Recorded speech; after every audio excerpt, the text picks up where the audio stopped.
Germany today is divided into two parts.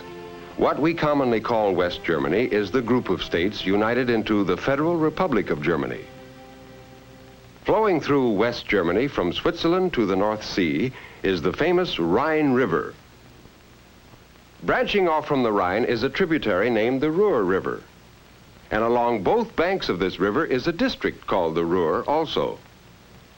The Ruhr is a busy place because there are large deposits of coal here and many factories that produce chemicals, iron, steel, and their products. The gray skies, always filled with smoke, tell us how productive the area is. Danger, mixer tipping, the sign says. It means that hot molten steel is being poured. Eventually, the steel is made into railroad cars, locomotives, and other products that are important to all of Europe.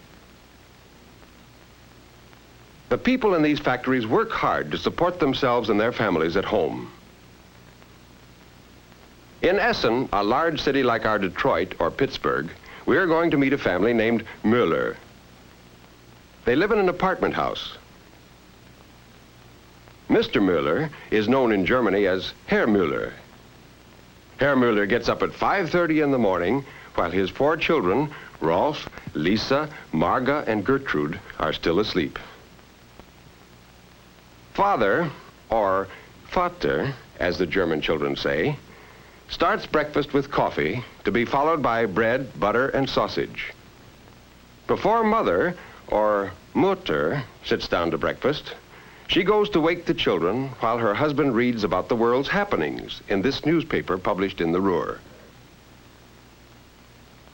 The children would like to stay in their comfortable feather bed with its ruffled pillowcases, but they go to school, as all German children do, at least until they're 14. After breakfast, Herr Müller leaves for work. At this hour, the sky is always gray with smoke, especially on a cold December day like this. And since the factories begin early, there are people already on the street waiting for streetcars and buses to take them to work. Not far from his house, Herr Müller boards a streetcar to go to one of the Krupp plants. Krupp is a large manufacturing company as famous as Ford and General Motors are in the United States. When he gets to the factory, Herr Müller changes his clothes before he goes to work at a machine which cuts steel. At home, after breakfast, Mother helps Rolf and the twins with their wraps. 5-year-old Lisa and Marga will walk part way with their brother when he goes to school this winter morning. Near the school, 2 patrol guards guide the children across the street safely. A patrol guard is proud of his job and likes to wear his white hat as a symbol of the important work he does. Like other German school children, these first graders carry their books in leather book bags on their backs. Today, lessons begin with the name of a musical instrument, the flute, or in German, Flöte. The children pretend they are playing the flute themselves. Then the teacher recites a poem about 2 boys, and the children respond with hand gestures. The teacher, Herr Fahrenberg, enjoys his work with Elfriede and Rolf, Hans, Erich, Ingrid, Sigrid, and the others. About 10 o'clock in the morning, when the children are getting hungry, there is a recess period. Milk is distributed to all who've paid for it. The children consider it a special privilege to be the milk monitor. Today, Sigrid gets the chance to practice some of the social graces. The rest of the children talk and laugh quietly until the reading period begins. Rolf takes his schoolwork seriously because he is beginning to understand that education will help him in his daily living and in the future. So he hunts for the right place now, eager to find it. Meanwhile, Lisa and Marga come in from out of doors to look for a mid-morning snack on the cupboard shelves that are as familiar to them as the refrigerator is to us.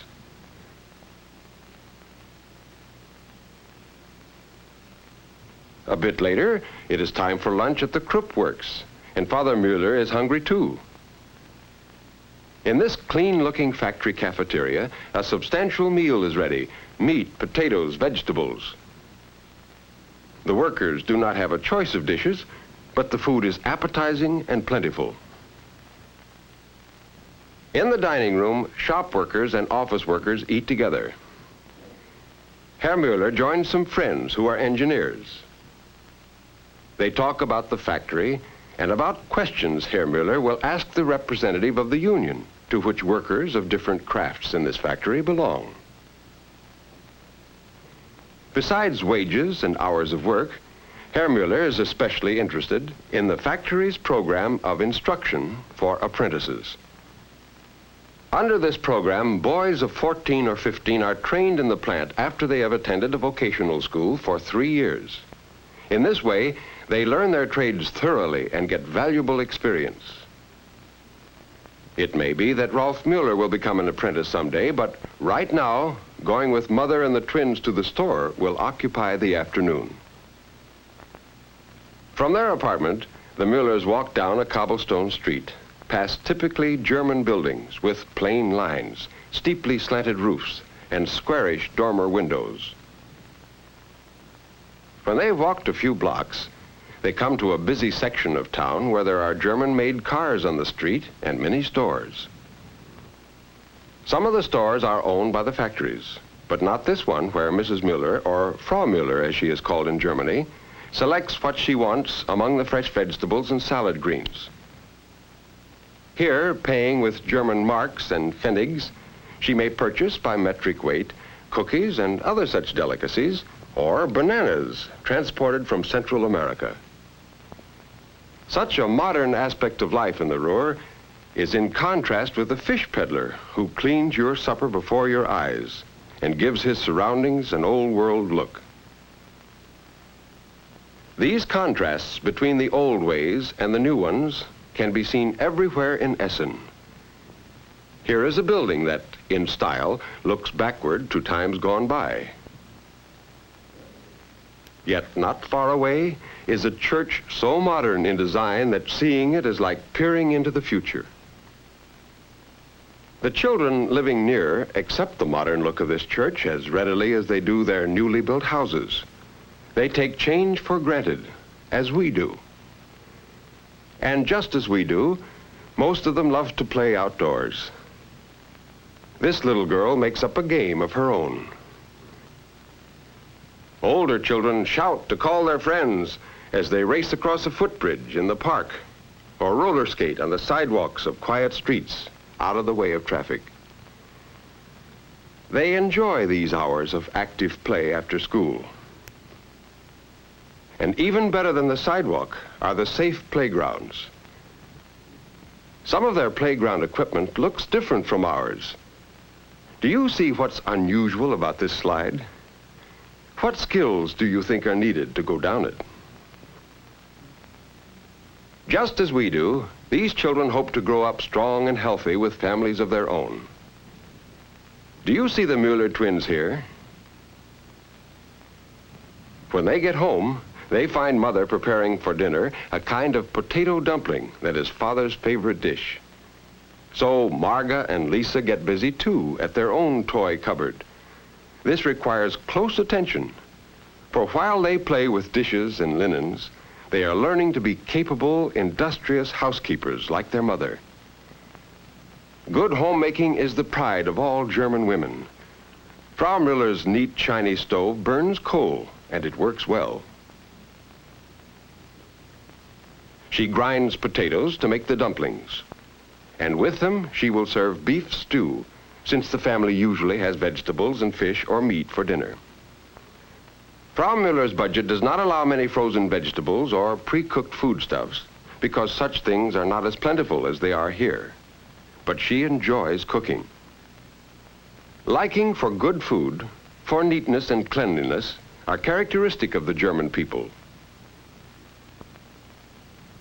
While the beef stew and dumplings cook, Mother sits down with her knitting, and the children play games in the living room.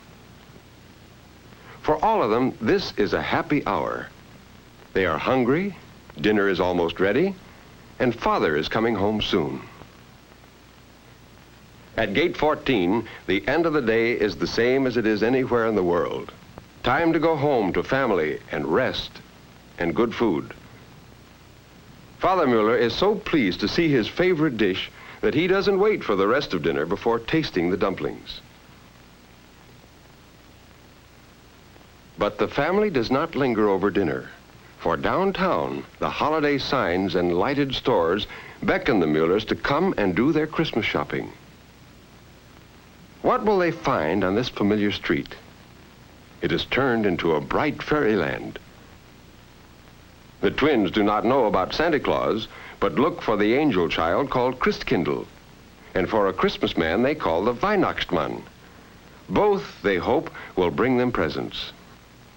And in these windows, the children are sure to find autos and skates and games made by Germany's famous toy makers to fit the pocketbook of the Müller family's own present giver. Here are plenty of dolls and animals and birds, gay storybook creatures to excite the fancy of all children. Many of these windows contain items the Müllers just like to see on display. For Christmas is the time to walk through fairyland, to look, to wonder, and to dream. The message of Christmas, with its deep religious dream of goodwill to men, comes to the Müllers again as they go together to Mass on Sunday morning. They are wearing their best. Father Müller, the long leather coat so popular here.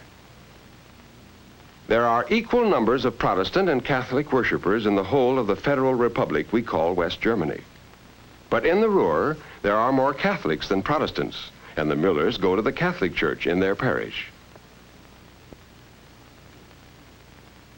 After the service, the streets are crowded with people seeking the amusements and the quiet relaxation offered in the city of Essen on a Sunday afternoon.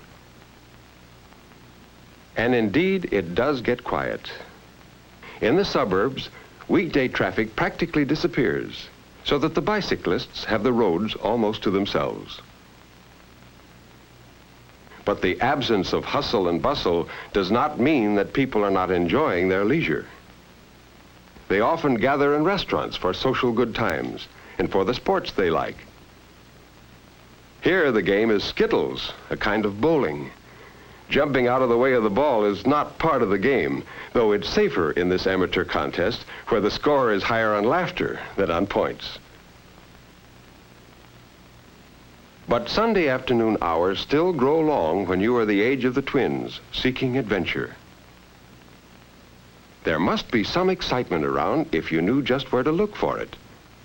Real surprises can come your way. And sure enough, they're here. Grandma and Grandpa, or as the children say, Großmutter and Großvater. Frau Müller's parents and her sister Louisa have come to see the Müller family. They have come to share that warm, comfortable state of hominess the Germans call Gemütlichkeit. This cozy companionship, the good humor, the customs of respect for age and experience, and the polite manners which exist among the very young, all support the strong ties of confidence and love that bind a German family together. And so, before the children go to sleep under their big feather bed quilt, they repeat the prayer so often heard in German homes. Müde bin ich, geh zur Ruh, schließe beide Äuglein zu. I am tired. I want to keep both my eyes closed now and sleep. Father, let your eye instead look upon me in my bed. Let this family be blessed. In your hand, God, let them rest. Every person, small and grown, shelter, Father, as your own.